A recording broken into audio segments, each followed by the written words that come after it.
اعوذ باللہ من الشیطان الرجیم بسم اللہ الرحمن الرحیم رب اشرح لی صدری ویسر لی امری واحلل عقدۃ من لسانی یفقہوا قولی اللہم ارنا الحق حقا وارزقنا اتباعہ وارنا الباطل باطلا وارزقنا اجتنابہ آمین یا رب العالمین۔ تو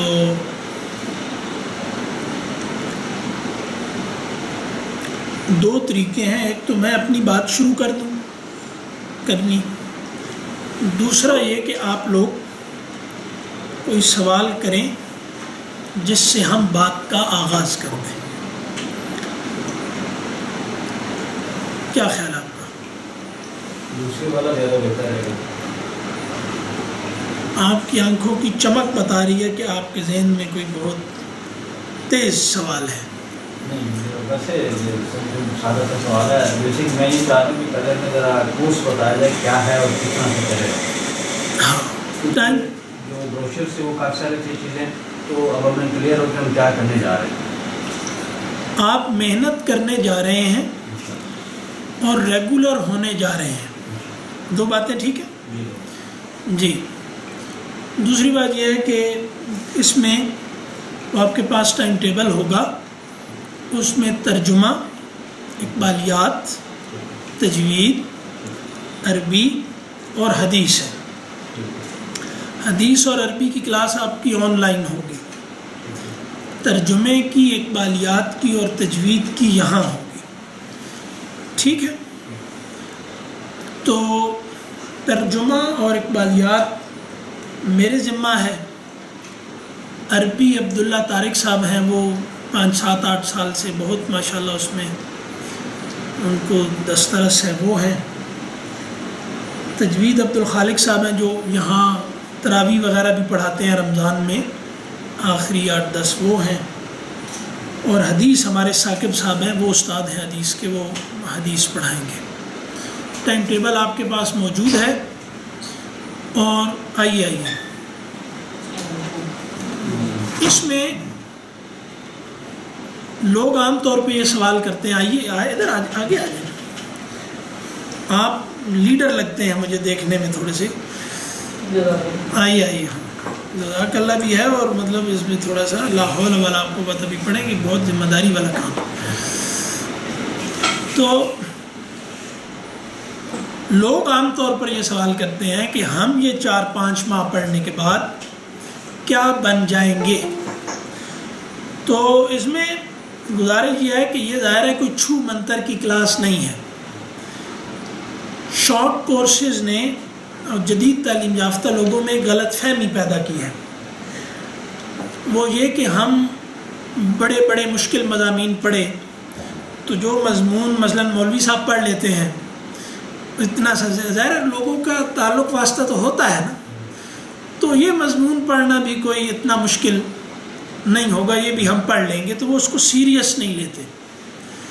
تو سب سے جو مشکل پیش آتی ہے وہ ظاہر ہے کہ عربی ایک بنیادی مضمون کے طور پہ ہے کہ اگر آپ عربی میں محنت نہیں کر رہے تو باقی چیزیں پھر جو ہے نا وہ ٹھیک ہے، لیکن ہم زیادہ یہ چاہ رہے ہوتے ہیں کہ ہم جب پڑھیں تو جی ملے گی ریکارڈنگ ملے گی، لیکن وہ آپ مانگیں گے تو ملے گی۔ تو ہاں 477 نمبر ہاں وہ ریسیپشن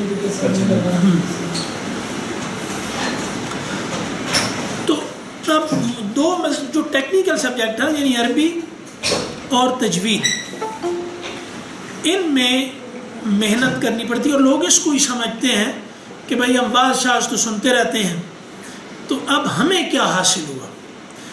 تو اس میں عربی کم از کم 5 6 ماہ میں آدمی کو اگر وہ محنت کرے تو وہ ایک جیسے اس کا سینس سا بننے لگتا ہے۔ ہم یہ نہیں کہتے کہ 5 ماہ میں آپ کو عربی آ جائے گی، وہ سیدھی بات کرنی چاہیے نا، اس کے لیے پھر تھوڑی سی اور محنت بھی درکار ہے، لیکن آپ کا ایک ٹیسٹ ڈیولپ ہو جائے گا۔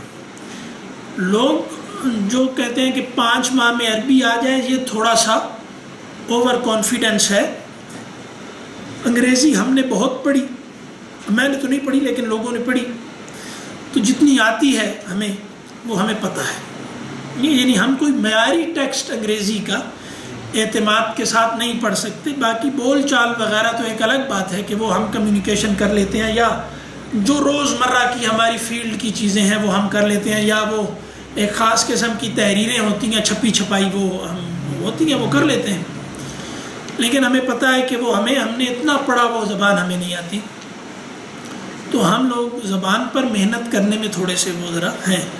تو 2 کام اگر ہم کر لیں، ایک ہم محنت کریں، جو ہمیں استاد پڑھائیں اگلے دن جب وہ ہم سے پوچھیں تو وہ ہمیں آتا ہو. مطلب اس کی کوئی گارنٹی نہیں ہے کہ یہ ایسی کلاس ہے کہ آپ یہاں آئیں گے تو آپ کو عربی زبان آ جائے گی یا تجوید صرف آنے سے آ جائے گی. اس کے لیے آپ کو تھوڑا محنت کرنی پڑے گی. باقی جو مضامین ہیں ان میں یہ ہے کہ آنے سے آپ کو فائدہ ہوگا.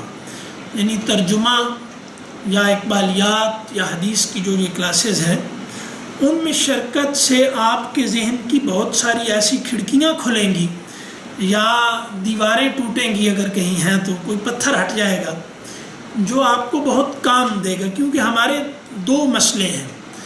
یہ نہیں کہ ہمیں زبان براہ راست نہ پڑھنے کی وجہ سے دینی مسائل آ رہے ہیں، ہمارے ذہن میں کچھ ایسے سوالات یا شکوک ہیں جو ہمیں وہ اعتماد ہمارے اندر پیدا نہیں ہونے دے رہے جس اعتماد کی بنیاد پر ہم دین کو جیسے اپنی خواہش تک جانے دیں. ہماری خواہشات اور رخ پہ جا رہی ہیں اور ہمارا جو سمجھا ہوا ہے غلط درست وہ بالکل اور سائڈ پہ جا رہا ہے. تو یہ ایک ہماری ضرورت ہے. تو یہ ایک تو ہو گیا آپ کے سوال کا جواب. اب کوئی اور ہے تو وہ کر لیں.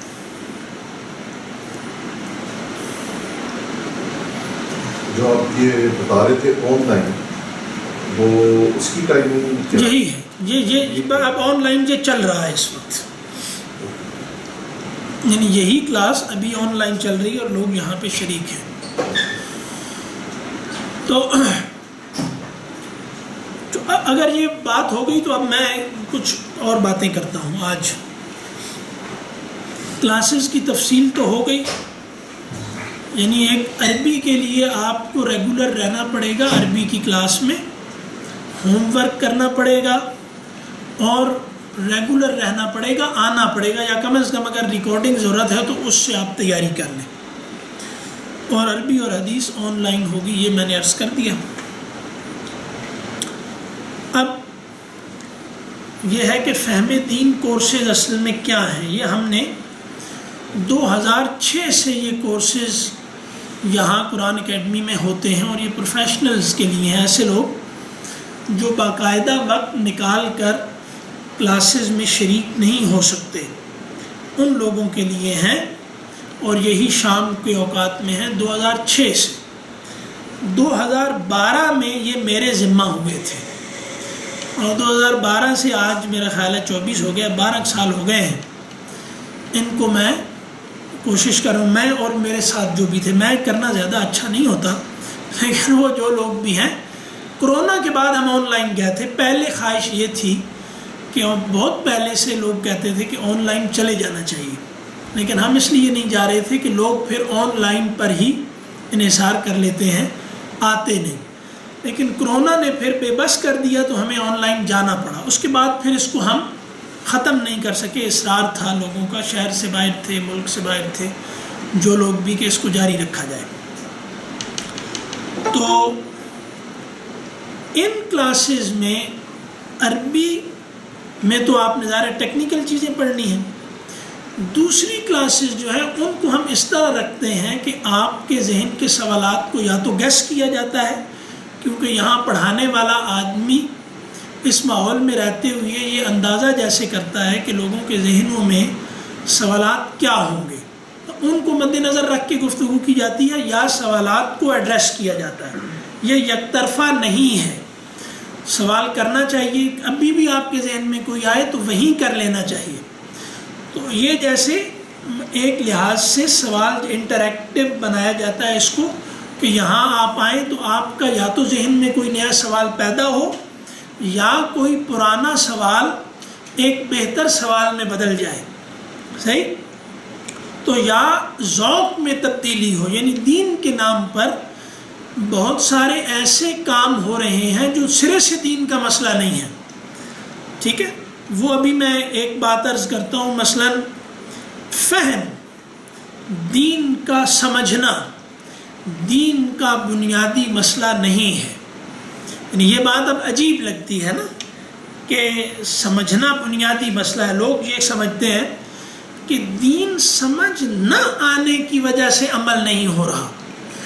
شعر ہے، شعر سنا دینے میں کوئی حرج تو نہیں کہ جانتا ہوں ثواب طاعت و زہد پر طبیعت ادھر نہیں آتی.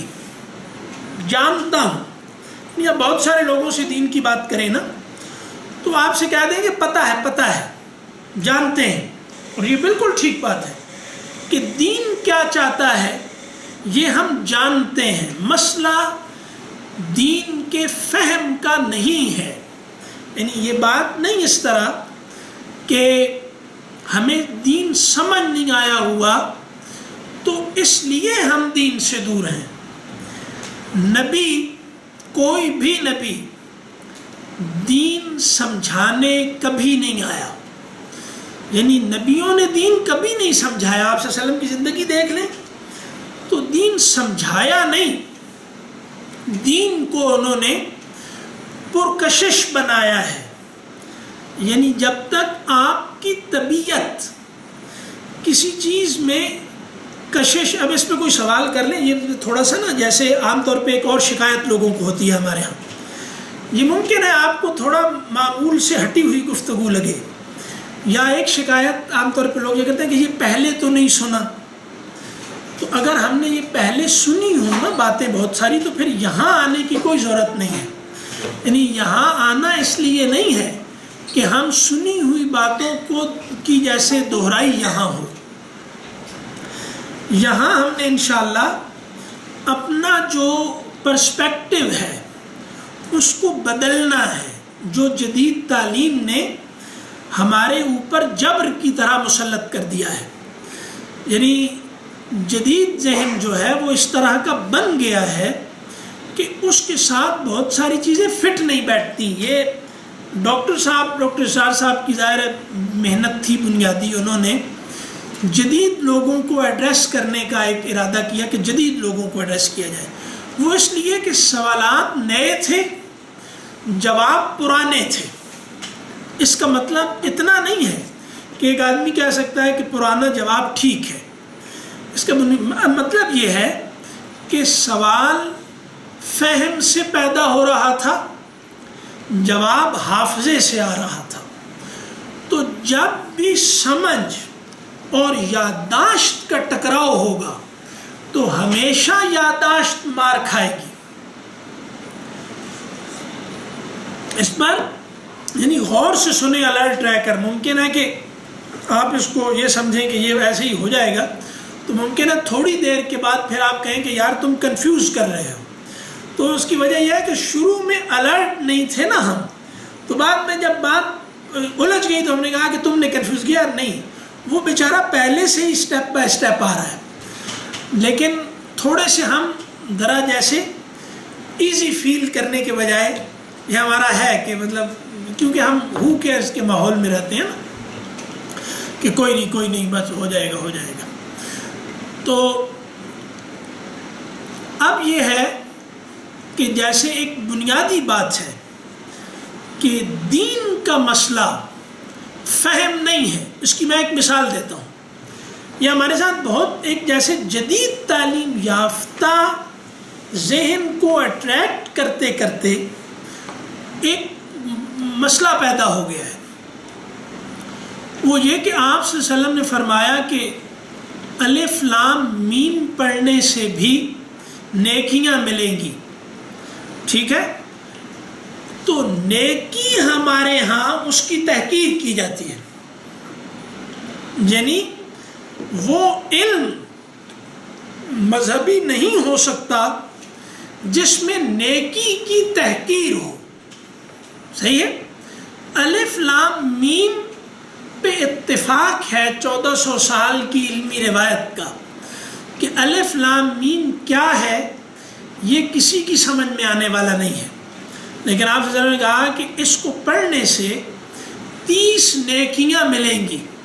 اب ایک آدمی جب یہ کہتا ہے کہ نیکیوں کو میں نے کیا کرنا ہے، مجھے بات سمجھ آنی چاہیے، تو یہ مسئلہ یہیں سے پیدا ہوا کہ ہم نے فہم کو دین کی بنیادی ضرورت بنا لیا، اور جتنا فہم آج ہے ماضی میں نہیں تھا، اور جتنا دین کو سمجھنے والے دین سے دور آج ہیں کبھی نہیں تھے.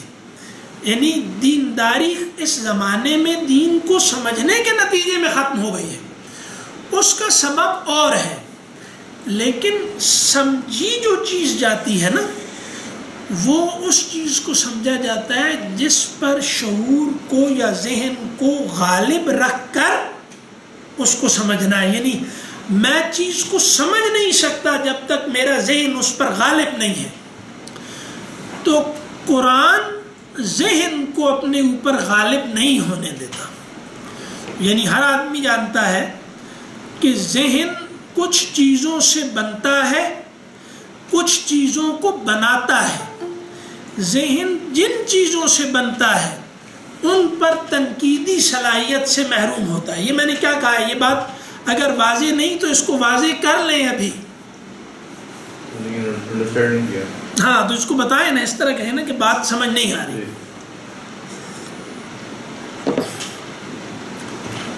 میں ایک بات کے درست یا غلط کا فیصلہ کرتا ہوں، جس کو میں کہتا ہوں سمجھنا. میرے ذہن نے یہ جو درست اور غلط کا فیصلہ کرنے کے اصول لیے ہیں، ان کو وہ سمجھ کر نہیں لیتا. یعنی کوئی بھی ذہن جن اصولوں کی بنیاد پر غلط یا صحیح کا فیصلہ کرتا ہے وہ ان کو سمجھا ہوا نہیں ہوتا. صحیح؟ یعنی آپ ایک آدمی سے مثال کے طور پہ کہیں کہ بھائی تم جدید تعلیم کے حامی ہو یا مخالف، تو سمجھا ہوا اس نے یہ ہے کہ اقبال بھی مخالف تھے، مولانا مودودی بھی مخالف تھے، ڈاکٹر اسرار بھی اس کو ایک بڑا مسئلہ سمجھتے تھے. یعنی اقبال نے یہاں تک کہا کہ ہم سمجھتے تھے کہ لائے گی فراغت تعلیم، کیا خبر تھی کہ چلا آئے گا الحاد بھی ساتھ. یا اقبال نے کہا کہ جس علم کی تاثیر سے زن ہوتی ہے نازن، کہتے ہیں اسی علم کو ارباب نظر موت. صحیح؟ تو اب یہ ان کی تنقید ہے. مولانا مودودی نے جدید ذہن کو ایڈریس کیا. انہوں نے تفہیم القرآن جدید لوگوں میں سب سے زیادہ پڑھی جانے والی کتاب ہے، ڈاکٹر صاحب کے استاد تھے. انہوں نے تقسیم اسناد کے جلسوں میں کالجز میں جا کے کہا کہ آپ لوگوں کو جو یہ سرٹیفکیٹ دیا جا رہا ہے، یہ اصل میں یہ سرٹیفکیٹ ہے کہ جیسے سلوٹر ہاؤس والا سرٹیفکیٹ دیتا ہے کہ یہ دمبا اچھے طریقے سے ذبح ہو گیا ہے. یہ ہم نے نہیں کہا، یہ ان لوگوں نے کہا ہے جن کو ہم میں سے اکثریت متفقہ طور پر بڑا سمجھتی ہے. صحیح؟ لیکن آپ یہ کہیں کہ تم پھر اس جدید تعلیم کے اتنے حریص کیوں ہو؟ تمہیں پتہ ہے کہ باہر کی دنیا میں جا کر یعنی مال دولت کے لیے ہجرت کرنا دین کو خطرے میں ڈال کر حرام ہے. یعنی کسی ایسی جگہ ہجرت کرنا جہاں آپ دولت کے لیے ہجرت کرتے ہیں اور آپ کو قطعی پتہ ہے کہ آپ کا دین، آپ کی اولاد کا دین حتماً خطرے میں ہے. اس کے حرام ہونے میں کسی کو یہ ہجرت حرام ہجرت ہے. لیکن آپ یہ بات کر سکتے ہیں ہاں کو ایجوکیشن کے نتیجے میں خواتین سے حیا ختم ہو چکا ہے. حیا اس تہذیب کی ام الاقدار میں سے ہے جس کے احیاء کا جذبہ اور تغرل ڈرامہ دیکھنے کے بعد ہمارے اندر پڑ گیا ہے نا.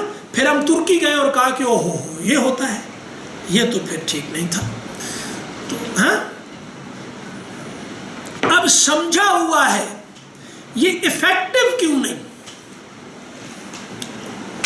ہمارا سمجھا ہوا ہماری عملی زندگی میں مؤثر کیوں نہیں؟ اگر سمجھنا مسئلہ ہے, یعنی ہمارے لوگ عام طور پہ کہتے ہیں کہ بھائی یہ بات سمجھاؤ گے تو مانوں گا. جی ہمارا یہ جو سوال کر رہے ہیں نا, مجھے سمجھ آپ بڑے میٹھی طرح سے مجھے لگتا ہے گھیرنے والے ہیں. چلیں ٹھیک ہے. جو آپ کا سوال ہے کہ جب تک آپ نے فارمول سمجھ کے میرا ذہن کہہ رہا ہے کہ یہ ہاں ہے, اے ہے یا بی ہے, تو اس کو میں ظاہری بات ہے اے یا بی درست یا غلط جو بھی کہہ رہا ہوں, تو اس کے پیچھے کچھ اصول ہوں گے.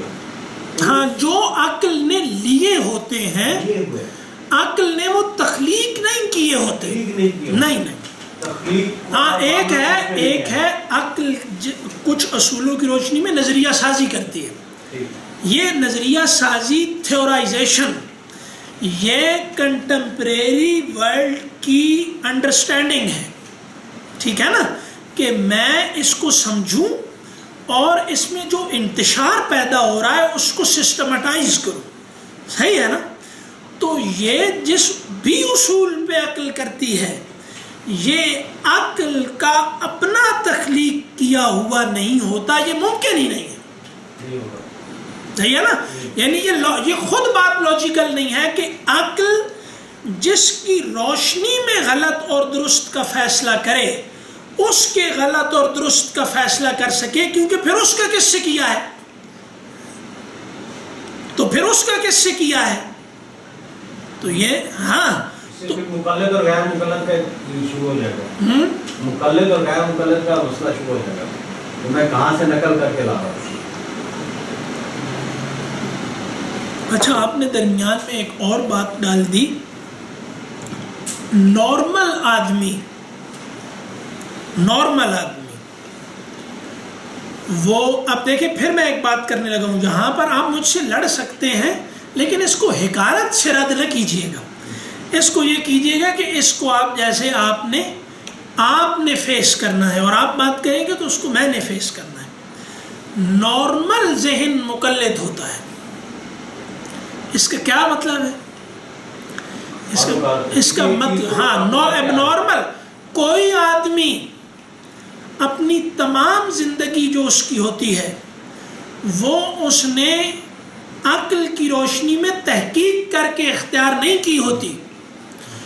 یعنی آدمی اگر نیٹ آف کنیکشن, صحیح, یعنی فرد کوئی شے نہیں ہے, میں خود کچھ بھی نہیں ہوں, میں نیٹ آف کنیکشنز ہوں, میں رابطوں کا نظام ہوں.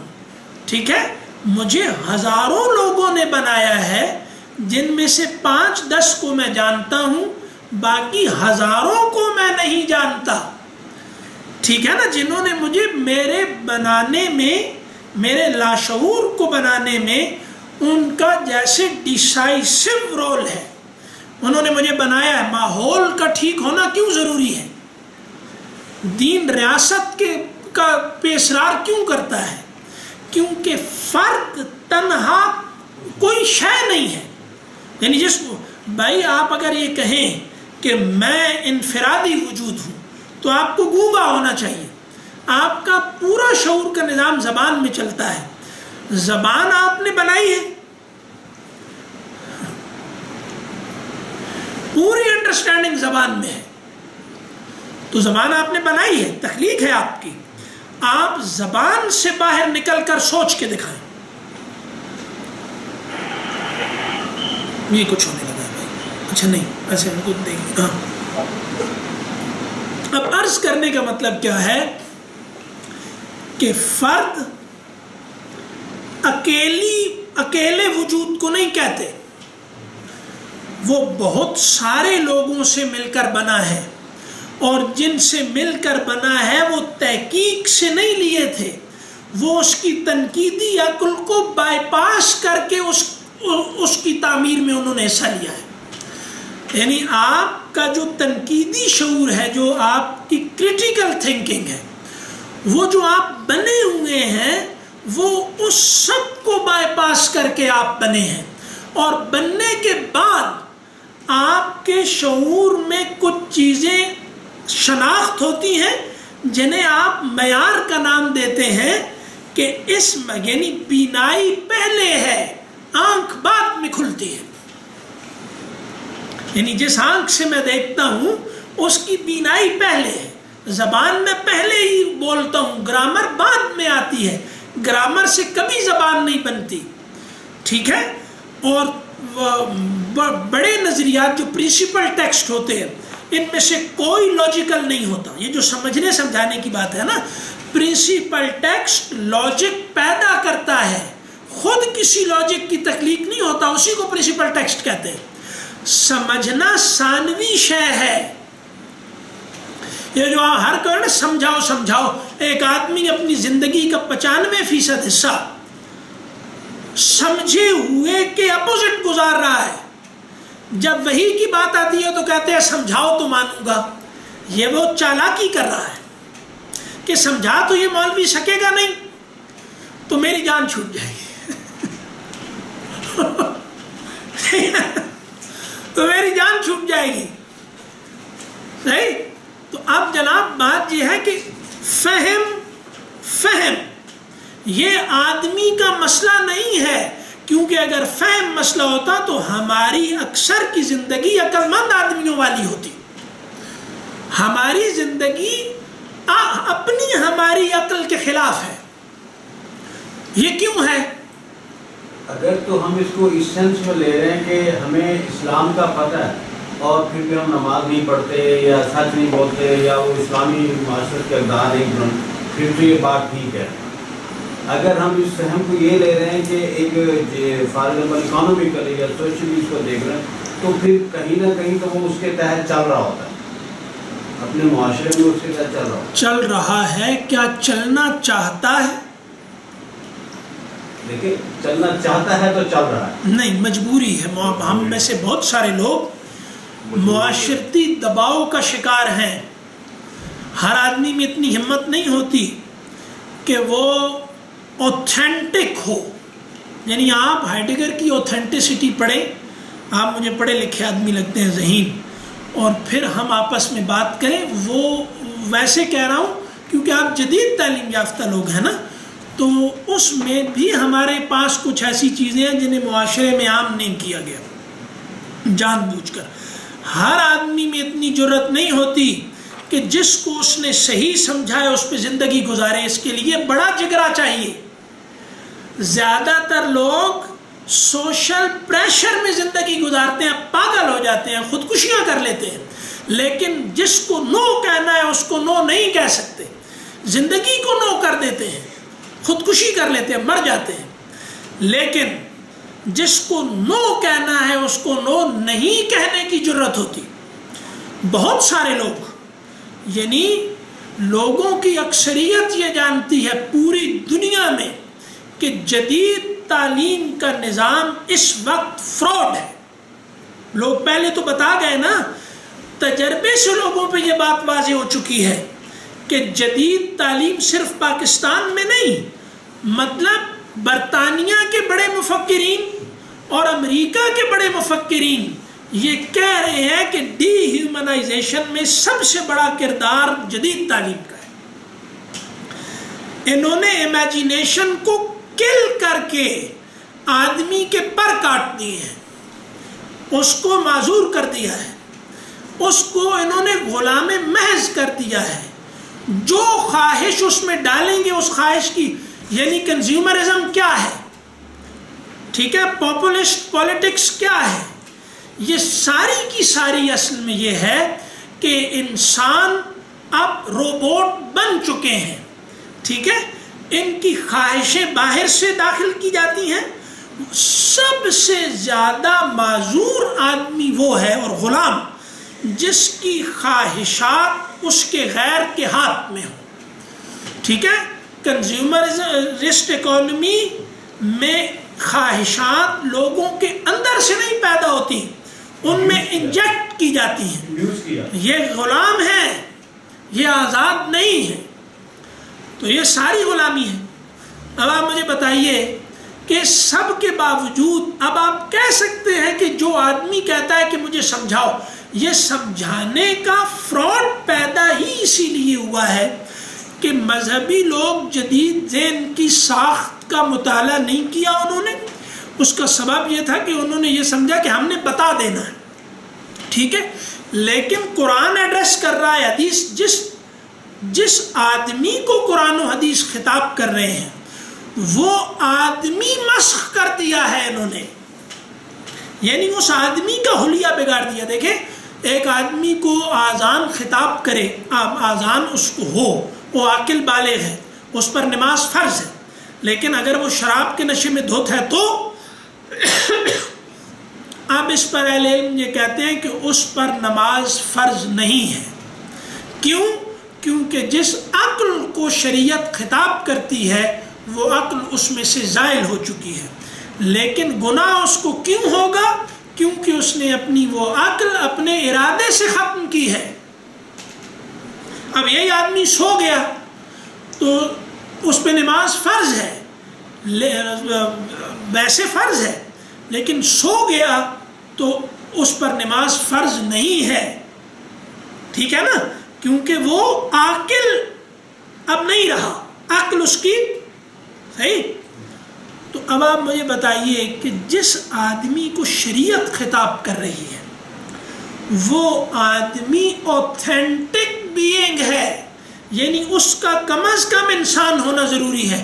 ڈی ہیومنائزیشن کا مطلب یہ ہے کہ مذاہب جس اوتھینٹک بینگ کو خطاب کرتے تھے وہ انسان اب اپنے آپ کو یا اس کو مسخ کر دیا گیا. جب تک اس کو ریوائیو نہیں کریں گے مذہب اس کو لگے گا کہ یہ میرے ساتھ تو متعلق ہی نہیں ہے کہیں سے، کیونکہ وہ جس انسان سے بات کرتا ہے وہ انسان وہ ہے جو اپنی تمام زندگی کی ہر حرکت میں اس بات کو یعنی ذہن میں رکھے کہ میں کون ہوں، مجھے کیا کرنا چاہیے اور کیا نہیں کرنا چاہیے، اس کے فیصلے پر وہ زندگی گزارے.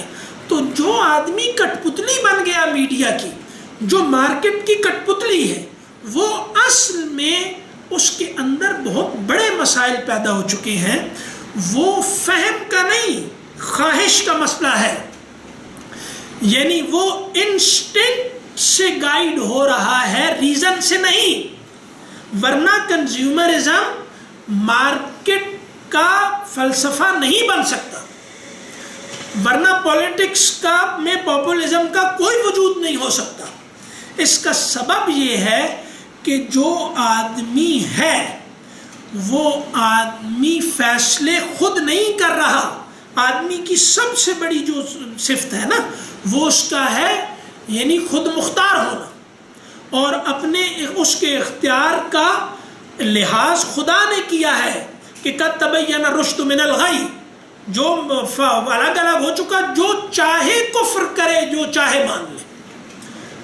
نبیوں کو کہا، حضور کو کہا لست علیہم بمسیطر، آپ ان پہ جبر کرنے والے نہیں ہیں، آپ نے ان کو بتا دیا ہے، زبردستی نہیں. ان کو اگر زبردستی کسی کو مسلمان کرنا ہوتا تو کوئی کافر ہو ہی نہیں سکتا.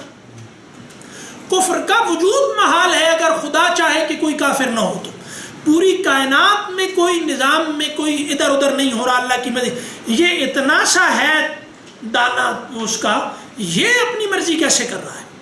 خدا نے اس کو اختیار دیا ہے. خلیفہ بنانے کا مطلب یہ ہے، جب فرشتوں کو کہا کہ خلیفہ بے اختیار کو کہتے ہیں.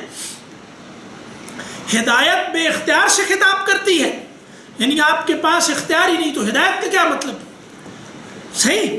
تو آپ کو خلیفہ بنانے کا مطلب یہ ہے کہ آپ زمین میں اللہ تو آپ با اختیار ہیں، آپ کی جدید جس با اختیار آدمی کو، جس کو پہلے با اختیار ہونا چاہیے، شریعت خطاب کرتی ہے، وہ با اختیار آدمی روح عرش پہ موجود نہیں ہے۔ آپ بتائیے مسئلہ فہم کا ہے؟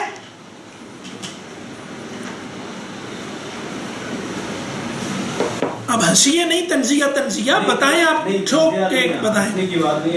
اب آپ طنز نہ کریں نا یار، دیکھو ادھر ادھر۔ اب میں بیسیکلی کہہ رہا ہوں کہ اب ہم اس اسکول آف تھاٹ کے ساتھ اگر اس کو سوچیں تو ایک نارمل آدمی، مطلب اگر ایک فکر ہے نا جیسے دیکھیں اسکول آف تھاٹ کا کیا مطلب ہوتا ہے؟ نظریہ بنا بنایا، ٹھیک ہے، بنا بنایا۔ تو دین کسی اسکول آف تھاٹ کے تحت آنے والے آدمی کو قبول نہیں کرے گا۔ یہی کہ اسلام اپنے ماقبل کی تمام بنیادوں کو اٹھا دیتا ہے، وہ پہلے بناتا ہے پھر سمجھاتا ہے۔ نہیں تو حضرت ابراہیم نے کہا تھا کہ مردوں کو کیسے زندہ کرتے ہیں، تو قرآن میں پڑھ لیں، اللہ نے کہا کہ نہیں، کہا مانتا ہوں، کہا اب دکھا دوں گا۔ ٹھیک ہے، تو وہی شعور کا آبجیکٹ نہیں بن سکتی، شعور بنے گا۔ یعنی آپ نے شعور کو وحی کی روشنی میں ڈھالنا ہے، ٹھیک ہے، وحی کو اس کے مطابق ٹیلر نہیں کرنا۔ یہ سارا جدیدیت میں جو فہم کا فراڈ چل رہا ہے، دین کی تھیورائزیشن ہو رہی ہے۔ بتاؤ بھائی، دین تمہیں تمہارے ذہن کو بناتا ہے، اور جب یہ بن جانی تمہارا ارادہ، تمہاری خواہش اور تمہاری عقل جب تینوں مل کر وحی کے تابع آ جاتی ہیں، تو اس کے بعد یہ آدمی جب دنیا کو دیکھتا ہے تو اس کی یہ تھیورائزیشن ہوتی ہے، یہ اس کی روشنی میں دنیا کو جج کرتا ہے، وحی کو نہیں۔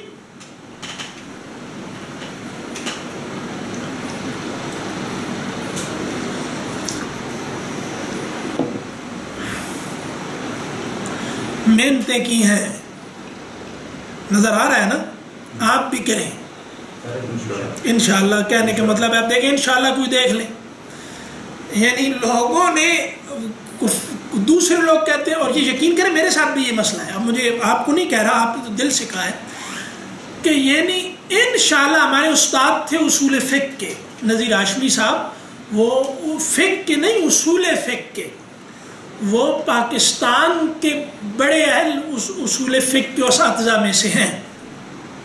وہ ہمیں کہتے تھے انشاءاللہ مبتل کلام ہے، یعنی آپ انشاءاللہ کہہ کے کوئی معاہدہ نہیں کر سکتے، انشاءاللہ کہتے ہی معاہدہ باطل ہو جاتا ہے، عہد، یعنی کہ انشاءاللہ اشہد ان لا الہ، کیا مطلب ہے اس کا؟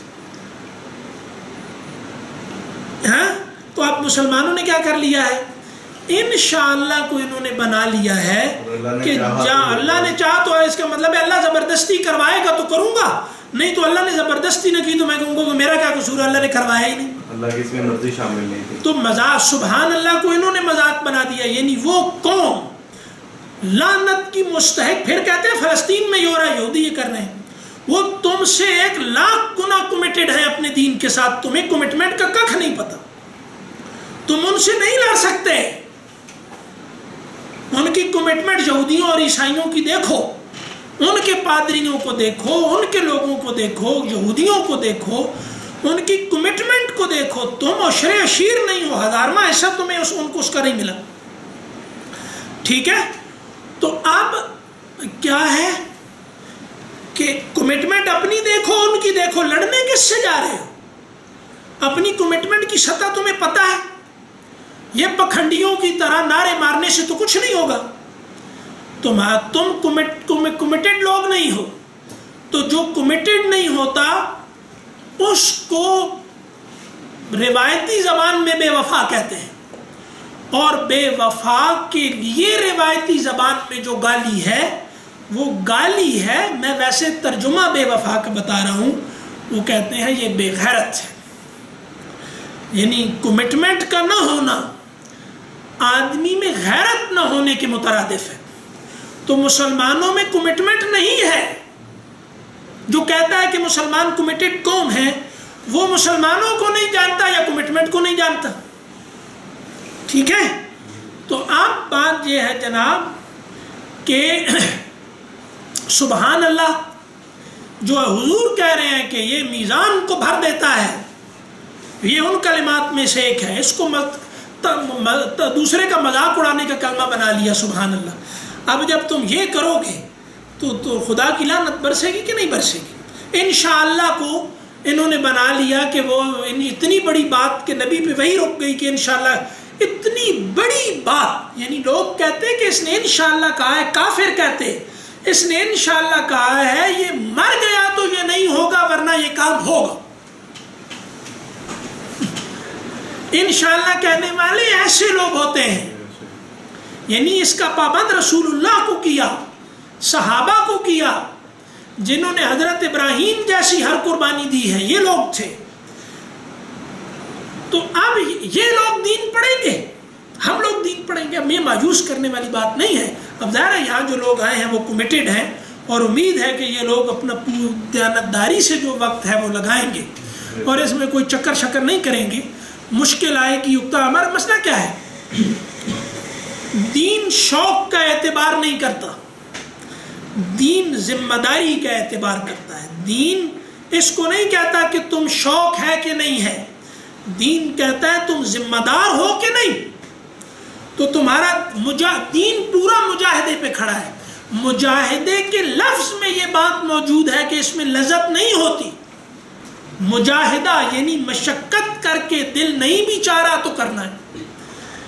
یعنی کوئی کہے گا کہ میں نے اب کوئی برگر بتائیں اچھا سا، مطلب کوئی بڑا سا برگر، اسمیش برگر نہیں کسی بڑے کمپنی کا بتا دینا. ہاؤڈی کا زیادہ اچھا ہے یا وہ یہ چلتا یہی ہے، یعنی آپ جو زیادہ چلتا ہے اس کو اچھا سمجھتے ہیں. یہ معیار ہے، اس معیار کو بدلیں. ہاں کہ جو زیادہ چلتا ہے وہ اچھا ہے، تو اس میں تو پھر ہم پھنس جائیں گے. یعنی جو زیادہ چلتا ہے وہ اگر یہ بات ٹھیک ہے تو یہ تو بڑی خطرناک ہے. اس زمانے میں پاپولیرٹی جو ہے نا یہ بہت ٹرکی بات ہو گئی ہے، اس میں نہ جائیں. کیونکہ آپ صلی اللہ علیہ وسلم نے فرمایا بدأ الاسلام غریبا، اسلام اجنبیت میں اٹھا تھا اور ان قریب پھر اجنبی ہو جائے گا. حضور نے فرمایا کہ ایک وقت آئے گا جب اسلام پر چلنا ہاتھ میں انگارہ پکڑنے جیسا ہو جائے گا. تو چلتا تو نہیں ہے یعنی دین پر چلنا ہاتھ میں انگارہ پکڑنے جیسا. یہ پاپولر نہیں ہوتا. ہاتھ میں انگارہ پکڑنا پاپولر ہو سکتا ہے، ٹھیک ہے. فرمایا کہ غریب غربت میں آغاز ہوا تھا. غربت عربی میں اجنبیت کو کہتے ہیں، یعنی غریب اجنبی کو کہتے ہیں. غربت میں آغاز ہوا تھا، ان قریب غریب ہو جائے گا، یعنی پھر اجنبی ہو جائے گا. تو دین کے نام پہ جو محنتیں ہو رہی ہوں گی وہی دین سے دوری کا سبب بن رہی ہوں گی. یعنی ہر دینی کوشش کے نتیجے میں جو سب سے پہلے چیز نظر انداز ہوتی ہے وہ تعلق مع اللہ ہے، وہ نماز ہے. نماز کی سب سے زیادہ تحقیر جدید تعلیم یافتہ اس طبقے نے کی ہے جو دین کو سمجھنے کا علمبردار بنا ہوا ہے. اللہ نے قرآن میں کہا اقم الصلاۃ لذکری، میرے یاد کے لیے نماز کو قائم کرو. نماز کو قائم کرو. صحیح. اب دین ہمارے ہاں قائم کرنا اس لیے کہ اللہ اور میرے درمیان جو غیب کے پردے کے علاوہ یہ مادی رکاوٹیں آ گئی ہیں، میرے پاس تلوار ہو تاکہ میں ان کو کاٹ کے پھینک دوں اور پھر میں جیسے پوری رفتار کے ساتھ اللہ کی طرف. اب تعلق مع اللہ کوئی دین، تعلق مع اللہ کو مذاق بنا کے تم دین کی بات کرتے ہو. تم نماز جس میں پہلے خلیفہ، دوسرے خلیفہ، جس میں تیسرے خلیفہ، قرآن کی تلاوت جس کو تم نے مذاق بنا دیا چوتھے خلیفہ، حضرت حسین نماز میں سر کٹایا. تم نے ان چیزوں کو مذاق بنا کے تم دین کیوں قائم کرنے جا رہے ہو؟ کہ خدا نے کہا ہے. اور خدا سے تعلق تو تمہیں ہے نہیں.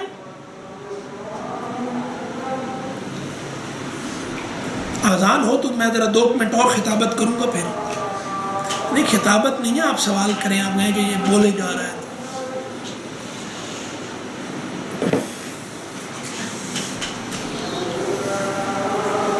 ان کی کوئی حاضری شاضری ٹھیک ہے.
میں پھر آپ لوگوں سے عرض کر رہا ہوں کہ دین شوق کو اہمیت نہیں دیتا، ذمہ داری کو دیتا ہے.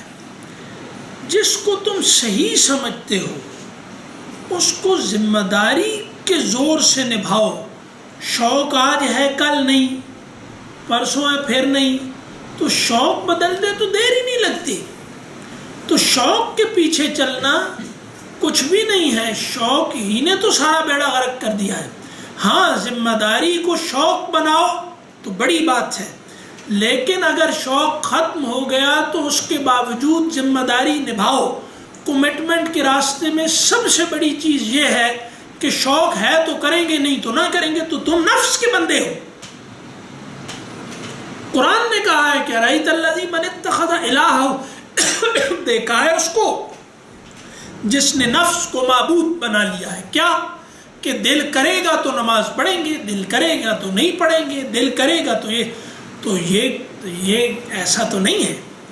تمہیں مکلف وجود ہے، ذمہ دار وجود. اللہ نے تمہارے ذمہ ڈالے ہیں کچھ کام، دل چاہے تو کرنے ہیں، دل نہ چاہے تو کرنے ہیں. تو اس سے کیا بات ہے کہ تمہارا دل نہیں چاہ رہا. تو بھائی میں پھر عرض کر رہا ہوں کہ یہ کر لیں، دل چاہے تب، دل نہ چاہے تب. یہ جو آپ نے کام کرنا ہے وہ کوئی بڑی بات نہیں ہوتی. 4-5 مہینے یہ دل لگا کے وقت نکال کے فیس بک کو، یوٹیوب کو، فلاں ٹیوب کو، ادھر ادھر جو ہم وقت ضائع کرتے رہتے ہیں نا، یہ ہم نہ کریں. وقت بہت ہے، ہم اس وقت کو ضائع بہت کرتے ہیں. تو جو وقت کو ضائع کرتا ہے وقت اسے ضائع کرتا ہے. یہ بالکل آپ خود سوچ لیں کہ ہمیں پتہ چل جائے گا کہ ہم جھوٹ بولتے ہیں، وقت نہیں ہے. اتنے مصروف ہم ہوتے نا تو ہم دنیا کی سب سے بڑی قوم ہوتے، تو ہم ردی ترین مخلوق ہیں. ٹھیک ہے، ہم کیڑے مکوڑے ہیں اس دنیا میں. تو یہ کہہ رہے ہیں کہ ہمیں ریگنے سے فرصت نہیں ملتی، اس لیے ہم اڑنے کی مشق نہیں کر سکتے. تو جو بھی کہتا ہے ٹائم نہیں ہے، ٹائم نہیں ہے، تو وہ اپنے گریبان میں جا کے جھوٹ بول رہا ہے. تم 180 کی رفتار سے گاڑی بھگائے جا رہے ہو, آگے جا کے تم نے کرنا کیا ہے؟ فیس بک پہ بیٹھنا ہے. کرنا تو تم نے کوئی فلم دیکھنی ہے. تو جو اپنی زندگی میں وقت ضائع کرنا چھوڑ دیں, یعنی دوستوں سے ملنا, رشتہ داروں کو وقت دینا, یہ وقت ضائع کرنا نہیں ہے. لوگوں کے حقوق ادا کرنا, ٹھیک ہے, یہ وقت ضائع کرنا نہیں ہے. وقت ضائع صرف گناہ پہ ہوتا ہے. یعنی ہمارا تو وقت کے ضائع یہ کرنے کے نہیں کہ چائے پینے سے وقت ضائع ہوتا ہے. اب چائے کے خلاف مہم چلا دی, 2 لوگ جڑ کے بیٹھتے ہیں, یہ بیٹھے نا, ٹھیک ہے, تو چلو ٹھیک ہے, چلو چائے پہ وقت ضائع ہوتا ہے. بھائی اب یہ ہے کہ ہمارا جو فلسفہ ہے مذہب کا, وقت کے ضیاع کا, وقت صرف گناہ پر ضائع ہوتا ہے بس, باقی کوئی نہیں. تو اس وقت سے دیکھو کہ گناہ وقت کا ضیاع ہے, اس کے علاوہ کوئی وقت کا ضیاع نہیں ہے. آپ اپنے دوستوں کو وقت دے رہے ہیں, ماں باپ کو وقت دے رہے ہیں, رشتہ داروں کو وقت دے رہے ہیں, بہن بھائیوں کو وقت دے رہے ہیں, نماز پڑھ رہے ہیں, ٹھیک ہے, اپنی ذہانت بڑھا رہے ہیں کہ کفر کو فیس کر سکیں. مسلمان اتنے غبی اور کندذین ہیں کہ جب تک ان کی گردن اتار کر ان کا سر نیچے نہ رکھو, ان کا دماغ ہی نہیں چلتا. یعنی جب تک ان کی کھوپڑیاں فٹ بال نہ بنے, اس وقت تک ان کو لگتا ہی نہیں کہ جب تک دوسروں کے ٹخنے ان کی کھوپڑی سے ٹکرائیں نا, ان کو ہوش ہی نہیں آتا, ان کو سمجھ نہیں آتی. جب ٹھڈا پڑتا ہے نا کھوپڑی میں, پھر کہتے ہیں ہاں ہاں اوہو تم دیکھیں. تو یہ احمقوں کی قبیلہ ہے سارا. ذہانت بڑھا رہے ہیں, کوئی پالیسی میکنگ ہے, کوئی لوگوں کے لیے روزگار پیدا کر رہے ہیں, غربت سے لڑ رہے ہیں, ٹھیک ہے, اپنے بچوں کی اخلاق پہ محنت کر رہے ہیں, کہ کسی کی تنہائی ہے, کوئی دوست پریشان ہے کسی وجہ سے, اس کو وقت دے رہے ہیں, بھوکے کو کھانا کھلا رہے ہیں. یہ سب دین کا کام ہے. اس سے ریاست قائم ہوگی, اس سے معاشرہ بنے گا. ان بے باطن لوگوں سے, ہم جیسوں سے ریاست وجود میں آ سکتی ہے؟ یعنی جو باطن سے خالی مخلوق ہے وہ معاشرہ ہی پیدا نہیں کر سکتی, وہ ایک گھر نہیں بنا سکتی, وہ ریاست کہاں سے پیدا کرے گی؟ ریاست کا مطلب پتہ ہے؟ زندگی میں کبھی قوت ملی ہے, کبھی بڑے پیمانے پہ اختیار ملا ہے؟ تو مسلمانوں نے تو زوال میں 100 سال گزار دیے, ان کو تو پتہ ہی نہیں کہ اختیار ہوتا کیا ہے. یہ غباروں کی طرح پھٹ جاتے ہیں پھر تھوڑی دیر کے بعد. پہلے جوش میں نعرے لگا رہے ہوں گے, پھر کھسیانی ہنسی ہنسنا شروع کر دیں گے. تو اس کا مطلب ہے یہ اداکار ہے. جو آدمی غصے کے بعد جب اسے آگے سے جواب ملے تو ہنسنا شروع کر دے, وہ فراڈیا ہے, اداکار ہے. یعنی کہ اکثریت کا یہ ہے کہ سیریس تھریٹ جیسے ہی سامنے آئے گا تو ہنسنا شروع کر دیں گے, پھر یہ نارمل ہو جاتے ہیں. تو یہ انسان نہیں ہے. اچھا یہ باتیں بہت ہو گئیں, مطلب میرا خیال ہے کہ زیادہ ہی ہو گیا, میں آج ہو گیا کہ یہ کچھ زیادہ ہی ہو گیا. تو ہم کوئی آپ لوگ بات چیت کر لیں تاکہ ذرا کوئی مجھے بھی لگے کہ یہ تو جذباتی گفتگو تھی نا, آپ اب کوئی عقلی بات کریں. ہاں ہاں اچھا, یہ اس کا مطلب ہے آپ سمجھدار آدمی ہیں. اس سے یہ بات ثابت ہو گئی کہ ٹھیک ہے. نہیں, اقبالیات اور ترجمہ قرآن یہاں ہوگا, عربی اور حدیث, اقبالیات ترجمہ قرآن اور تجوید یہاں, عربی اور حدیث یہ آن لائن. صحیح. باقی ریکارڈنگز وغیرہ سب انشاءاللہ مل جائیں گی.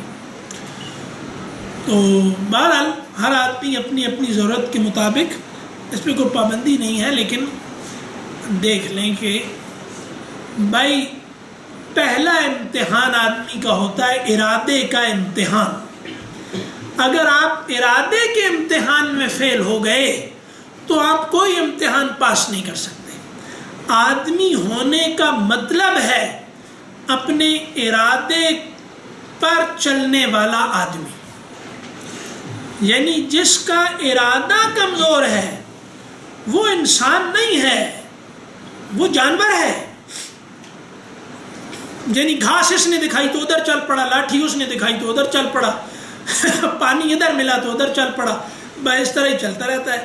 آدمی کا مطلب ہے ارادے پر زندگی گزارنے والا کہ جس کو صحیح سمجھا ہے، سمجھ آ گئی کہ یہ صحیح ہے، اور جو مجھے لگا کہ غلط ہے، اس کا ایک ہوتا ہے آدمی کو، میں ارادے کی قوت سے اس پر چلوں، ٹھیک ہے؟ تو میری خواہش اس کے راستے میں رکاوٹ ہے تو اس رکاوٹ کو توڑوں، اسی کا نام ہے مجاہدہ۔ دین مجاہدے کے جذبے کے بغیر دین پر عمل درآمد نہیں ہو۔ فجر کی نماز میں اٹھنا مجاہدہ ہے، ٹھیک ہے؟ تو بد نظری سے بچنا مجاہدہ ہے۔ جو نظر کی حفاظت نہیں کر سکتا اس کی قوت ارادی کبھی مضبوط نہیں ہو سکتی۔ یعنی قوت ارادی کو موجود زمانے میں کھوکھلا کرنے والی اور قوت ارادی کو بالکل جیسے 1000 سال کا ضعیف بڈھا بابا بنا دینے والی جو چیز ہے نا، جس نے ساری توانائیاں نچوڑ لی ہیں، وہ ہے نظر کی حفاظت نہ کرنا۔ معمولی گناہ نہ سمجھے اس کو، نہیں تو اگر معمولی سمجھتے ہیں نا تو ایک ماچس کی تیلی اپنی کپڑوں کی الماری میں جا کے رکھیں ذرا، معمولی نہیں ہوتا، اس کا ضرر ہمیشہ غیر محسوس طریقے سے جو خرابیاں آتی ہیں وہ بڑی تباہیاں لاتی ہیں۔ تو اگر کسی کو ارادے کی ضرورت ہے کہ بھائی میں کیسے اپنی قوت ارادی کی تربیت کروں، تو اس کی پہلی شرط ہے کہ اپنی آنکھ کا استعمال درست کرو، نہیں تو تمہارا پورا نظام کشش برباد ہو جائے گا۔ جس کا نظام کشش برباد ہو جائے اس کی قوت ارادی کو فیول دینے والی کوئی شے نہیں ہوتی۔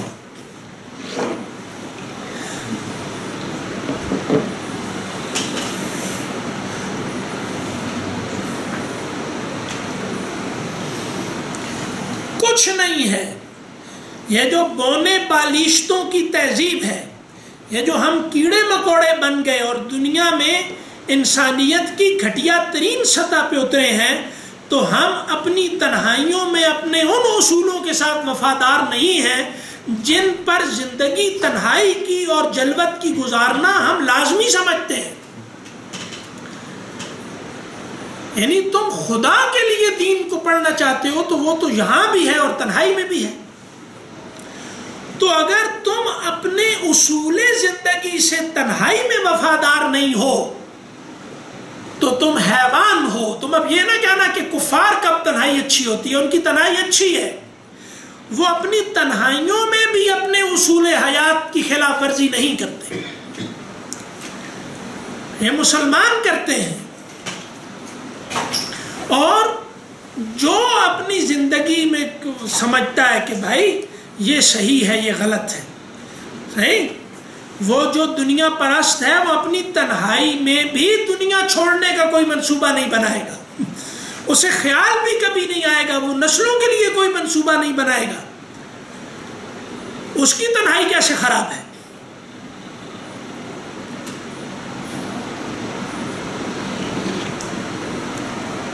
تو یہ نہ کرو کہ کہو کہ انہوں نے تو اتنی ترقی کر لی، وہ ہم سے بہت بہتر انسان ہیں۔ وہ جس بات پر زندگی گزارنے کو سمجھتے ہیں کہ زندگی گزارنی چاہیے، اس بات پر وہ ہم سے بہت بہتر طریقے سے عمل کر رہے ہیں، چاہے ہمارا اور ان کا جتنا اختلاف ہو۔